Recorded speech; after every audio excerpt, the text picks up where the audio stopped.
Bismillah ar-Rahman ar-Rahim, salam alaikum, bonjour tout le monde. Passons au chapitre sur les applications linéaires. Donc, c'est quoi une application linéaire? Donc, supposons qu'on a deux espaces vectoriels E et F, d'accord? Et sur un cas espace vectoriel, c'est-à-dire les scalaires sont dans K, généralement c'est R. Et F est une application de E dans F. L'ensemble de départ ici, c'est un espace vectoriel. Et l'ensemble d'arrivée, c'est un espace vectoriel. Alors, F est une application linéaire si elle vérifie les deux propriétés qui sont là. C'est-à-dire, premièrement, il faut que, quel que soit x, y appartient à E, l'ensemble de départ, il faut que f de x plus y est égal à f de x plus f de y. Et deuxièmement, il faut que quel que soit x appartient à E, quel que soit alpha, un scalaire, soit réel, soit complexe, il faut que f de alpha x est égal à alpha fois f de x. Et comme on remarque, on peut faire les deux propriétés qui sont là dans une seule, c'est-à-dire on va utiliser la somme et le produit par un scalaire en parallèle. Donc on écrit cette propriété qui est là, quel que soit x, y appartient à E, quel que soit alpha, bêta appartient à K. Donc il faut que f de alpha x plus bêta y est égal à alpha f de x plus bêta f de y. Mais je vous conseille de faire la somme d'un côté et le produit par un scalaire d'un autre côté. Donc comme le remarque, les x et les y qui sont là sont des vecteurs. D'accord? Donc si on est dans R, x et y sont des réels. Si on est dans R2, x et y c'est des couples. Et si on est dans R3, x et y sont des triplés. Qu'on peut avoir des fonctions, x et y c'est des fonctions, ou bien des polynômes, ou bien des suites. Généralement dans les fonctions et les polynômes, ou bien les suites, on utilise la notion d'intégrale dans la définition de f, ou bien la notion de la dérivée. Donc, donnons un exemple très simple. L'application de R3 dans R2 définie par. Donc, l'ensemble de départ c'est R3. Donc, on a trois composantes, X, Y, Z. Et l'ensemble d'arrivée c'est R2. Donc, on a deux composantes. Donc, qu'est-ce que vous remarquez? Dans la première composante, dans l'ensemble d'arrivée, on a X moins Y. D'accord? Donc, combien de monomes on a? On a deux monomes. Deux monomes. D'accord? Le premier de la forme constante fois x qui est égal à 1, et l'autre c'est constante fois y qui est égal à moins 1. La même chose dans la deuxième composante, y plus 2z. Donc, dans tous les exercices, si on a Rn, dans le cas général, il faut trouver dans le deuxième côté des monomes de la forme constante fois x, ou bien constante fois y, constante fois z, etc. D'accord? Donc, on peut vérifier directement que cette application est une application linéaire. D'accord? Donc, passons, qu'est-ce que ça veut dire le noyau d'une application linéaire? Qu'est-ce que ça veut dire le noyau d'une application linéaire? Eh bien, le noyau, c'est l'ensemble des vecteurs, x, tel que leur image est égale le vecteur nul de f. Tel que leur image, c'est le vecteur nul de f. D'accord? Il faut trouver tous les vecteurs tel que leur image est égale le vecteur nul de l'ensemble d'arrivée. Donc, on note le noyau par kerf. Donc le kerf est égal à l'ensemble des x appartient à E, tel que f de x est égal le vecteur nul de f. Donc comme remarque, le noyau est un sous-espace vectoriel de E. Le noyau est un sous-espace vectoriel de E. Pourquoi? Parce que premièrement, il contient l'élément net, parce que f de 0 est égal à 0. Il suffit dans la définition, dans la deuxième, mais alpha est égal à quoi? Est égal à 0. Donc si on remplace alpha par 0, on va trouver f de 0 est égal à 0.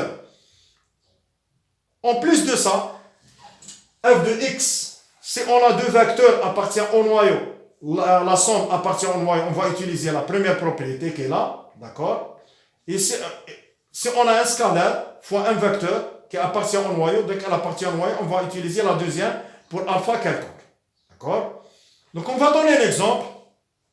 Donc, toujours la première application qu'on a donnée, l'application de R3 dans R2 définie par f de x, y est égal. Donc, pour chercher le noyau, il faut chercher tous les u qui appartiennent à l'ensemble de départ, tel que leur image est nulle, mais nulle dans le sens du vecteur nul dans l'ensemble d'arrivée. L'ensemble d'arrivée ici, c'est R2. Donc, soit u est égal à x, y, z appartient à R3. Donc, u appartient à f, donc f de u est égal à 0, 0. Donc, f de u est égal à ça. Donc, x moins y plus z est égal à 0, 0. Donc, qu'est-ce qu'on a trouvé? On a trouvé deux équations à trois inconnus.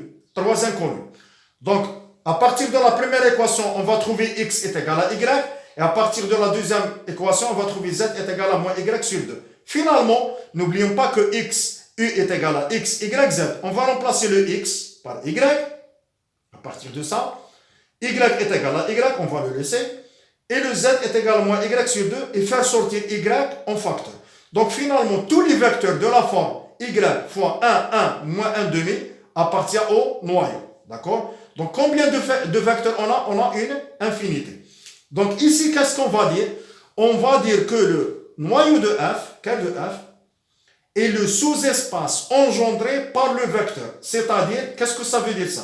C'est-à-dire, tous les vecteurs qui s'écrivent une constante fois 1 moins 1 demi appartiennent au noyau de f. Donc on écrit comme ça. Quel de f, c'est vect. Vect signifie sous-espace engendré. N'oubliez pas cette notation.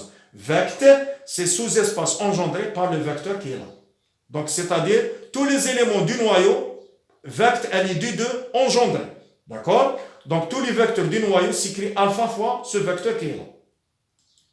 Donc passons à la notion de l'injectivité et le lien avec le noyau. Donc n'oublions pas que l'injectivité, dans les applications, soit on a x1 différent de x2 implique f de x1 différent de f de x2, ou bien f de x1 est égal à f de x2 implique x1 est égal à x2.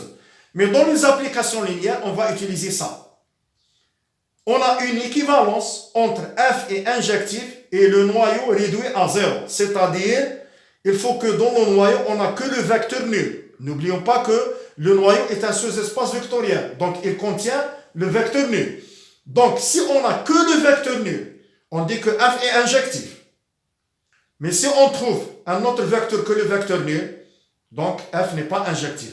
Par exemple, l'exemple qu'on a fait, ici, si on va remplacer y par 0, on va trouver le vecteur nul. Mais est-ce que y est égal à 0? Non. Ici, y appartient à R. Parce que car de f, c'est le sous-espace engendré par tous les vecteurs de ce type. C'est-à-dire constante fois. Donc ici, le f n'est pas injectif. Parce que le car de f n'est pas réduit à 0. Donc on va donner un autre exemple. f de xy est égal à x moins y, virgule y plus x. Mais cette application, elle est définie de R2 vers R2. Donc, on pose U, c'est XY parce qu'il appartient à R2. Donc, f de U est égal à 0 de R2. Donc, on va trouver x moins y plus x est égal à 0, 0. Donc, on a trouvé deux équations parce que la première composante est égale à la première. La deuxième est égale à la deuxième. Donc, la somme des deux, on trouve 2x est égal à 0, donc x est égal à 0. Et la soustraction des deux, on va trouver 2y est égal à 0, donc y est égal à 0. Finalement, on a trouvé que le seul vecteur qui vérifie la condition du noyau, c'est quand x et y sont nuls, c'est-à-dire le car de f, il est réduit à l'élément neutre. On n'a que l'élément neutre ici, et par suite f, elle est injective. Par suite f, elle est injective. Donc passons à une troisième définition. C'est quoi l'image d'une application linéaire? Donc soit EF de K espace vectoriel, f elle est définie toujours dans f.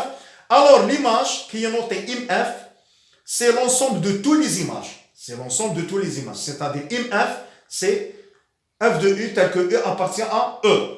De plus, si E1, E2, E1 est la base de l'ensemble de départ, on a vu ça, c'est quoi la notion de la base dans le cours d'espace vectoriel, alors IMF, c'est le sous-espace engendré par f de E1, f de E2 jusqu'au f de E1. C'est-à-dire, dans les exercices, on a l'ensemble de départ, on connaît leur base. Donc, on va calculer f de E1, f de E2 jusqu'au f de E1.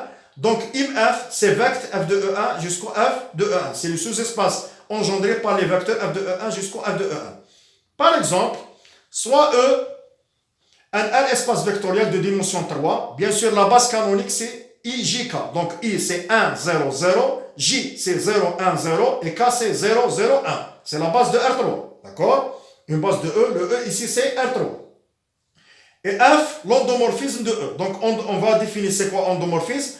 Donc, endomorphisme, c'est-à-dire, elle est définie de E dans E. L'ensemble de départ est égal à l'ensemble d'arrivée. On va définir ça.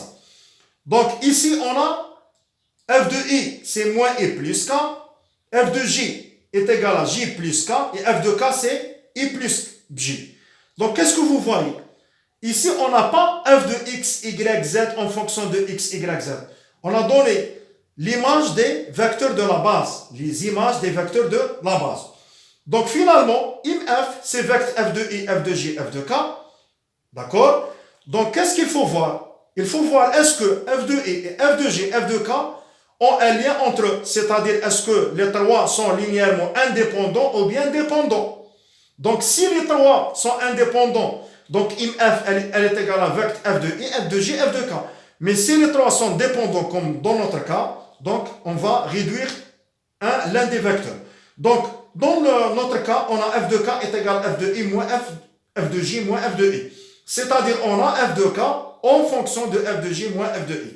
Finalement, IM de F, au début, elle est engendrée par trois vecteurs, F2I et F2J et F2K. Mais F2K, il est écrit en fonction de F2J, F2I. Donc finalement, IMF, elle est engendrée par seulement deux vecteurs qui sont F2I et F2J. Donc on remplace, c'est X moins I plus K plus Y, J plus K. Avec X, Y appartient à 1. Ici, le X et le Y jouent le rôle des constantes dans la notion de engendre. Parce que le mot vecteur, il est dû de engendre. Donc, qu'est-ce que ça veut dire? Le rang d'une application linéaire. Donc, soit F, toujours deux espaces vectoriels, K espace vectoriel, les scalaires sont dans K, et F, elle est définie de E dans F. Alors, le rang d'une application linéaire, le rang de F, on peut écrire soit RG, soit on peut écrire comme ça, rang F. D'accord? C'est la même notation. Donc, c'est exactement la dimension de l'image. La dimension de l'image. Par exemple, ici, la dimension, c'est 2. D'accord? Donc, de plus, donc qu'est-ce que vous voyez? Si on a la question suivante, quel est le plus simple? Est-ce que le plus simple, c'est le noyau ou bien l'image? Donc, le plus simple, c'est le noyau. Mais on a cette propriété qui nous ramène à calculer la dimension du noyau ou bien le rang de F en fonction de la dimension de E. Donc, bien sûr, E ici, c'est de dimension fine. Donc, la dimension de E est égale au rang de F plus la dimension du noyau. D'accord? La dimension de E, c'est le rang de F plus la dimension du noyau. Donc, on va donner un exemple. Donc, soit F de R2 vers R2, l'application linéaire. Donc, F de XY, c'est 4X moins 2Y et 6X moins 3Y. Donc, IMF, c'est l'ensemble des images F de XY. D'accord? Donc, qu'est-ce que vous voyez? On a un lien entre les deux composantes. Donc, il suffit de faire sortir le couple de 2, 3 en facteur. Donc, c'est 2, 3 fois 2x moins y. Donc, 2x moins y joue le rôle d'une constante. Parce que x, y sont des réels. Donc, c'est alpha de 3. Donc, alpha appartient à 1. Donc, c'est le sous-espace engendré par le vecteur de 3. Ici, on a un seul vecteur, de 3. Donc, le vecteur de 3 est une base de l'image. Le vecteur de 3 est une base de l'image. Et par suite, le rang de F est égal à 1. Ici, ce qui est sûr, on a la dimension de R2 est égale à la dimension du noyau plus le rang. Puisqu'on a déjà trouvé le rang est égal. Donc, la dimension du noyau est égale à 1. D'accord? La dimension du noyau est égale à 1. C'est-à-dire, on a un vecteur qui engendre le noyau. Ce n'est pas le 0, 0. Parce que si dans le noyau, on n'a que le 0, 0, leur dimension est égale à 0. Mais ici, d'après cette loi qui est là, la dimension du noyau est égale à 1. C'est-à-dire, puisqu'on a trouvé que la dimension du noyau est égale à 1, c'est-à-dire notre fonction n'est pas injective. Très bien. D'accord? On va voir ça dans les exercices. Donc, qu'est-ce que ça veut dire endomorphisme, le mot qu'on a dit? Isomorphisme, automorphisme. Donc, soit EF de K espace vectoriel et F une application linéaire de E dans F. Si F est bijectif, alors F est dit isomorphisme. C'est-à-dire, si on a une application linéaire et en plus elle est bijective, on dit que c'est un isomorphisme. Un endomorphisme est une application linéaire dont l'ensemble de départ est égal à l'ensemble d'arrivée. C'est-à-dire, ce n'est pas de E dans F, c'est de E dans E. Un automorphisme, il vérifie les deux. C'est-à-dire, c'est un isomorphisme, d'accord, c'est-à-dire bijectif, et en plus de ça, l'ensemble de départ est égal à l'ensemble d'arrivée, c'est-à-dire endomorphisme. Donc, chaque endomorphisme qui vérifie la bijection est dit automorphisme. Exemple, F de R2 vers R2, l'application qui est là, F est un automorphisme. Pourquoi? Parce qu'on a trouvé que le noyau il est réduit à 0, 0, donc la dimension du noyau est égale à 0, donc la dimension de l'image est égale à 2, puisque l'ensemble de départ c'est R2, et l'ensemble de départ c'est l'ensemble d'arrivée. Donc elle est bijective, parce que la dimension, le noyau il est réduit à 0, 0, et elle est surjective parce que la dimension de l'image, est égal à la dimension de R2. D'accord? Donc, bijectif plus l'ensemble de départ est égal à l'ensemble d'arrivée, donc c'est un automorphisme. Donc, pour terminer, qu'est-ce que ça veut dire le mot projecteur et symétrie? Donc, soit F, un endomorphisme de K, espace vectoriel, on dirait que F est un projecteur si on a F rond F est égal à F. F rond F est égal à F. D'accord? Donc, n'oubliez pas que ça, c'est la définition d'un projecteur. Exemple, f de xy est égal à 4x moins 2y, 6x moins 3y. Donc, si on compose f rond f de u, on trouve f de u qui est égal à f de xy. D'accord? Donc, f de xy. F de xy. Donc, ici, c'est f de xy qui est égal à f de 4x moins 2y, 6x moins 3y. Après un remplacement, on va trouver qu'elle est égale à ça. Donc, c'est f de u. Donc, c'est un projecteur. Donc, pour terminer, on va voir qu'est-ce que ça veut dire une symétrie. Soit f un endomorphisme d'un K espace vectoriel, on dira que f une symétrie si on a f rond f est égal à l'identité. Donc, dans projecteur est égal à f. Et ici, c'est l'identité. L'identité, c'est-à-dire l'image, c'est elle-même. L'image, c'est elle-même. Donc, on dirait que f est une symétrie par rapport si on a ça. Donc, curl de f moins l'identité et curl de f plus l'identité sont supplémentaires. Supplémentaires, on a fait cette définition. Mais la définition la plus simple, c'est celle-là. Donc, exemple, f de R2 vers R2, l'application linéaire définie par f de xy est égal à yx, c'est un isomorphisme, c'est une symétrie. Pourquoi? Parce que f rond f de u est égal à f de u, elle est égale à f de yx est égal à yx qui est égal à u, d'accord? Qui est égal à u. Donc, et par suite, f est une symétrie. Merci pour votre attention.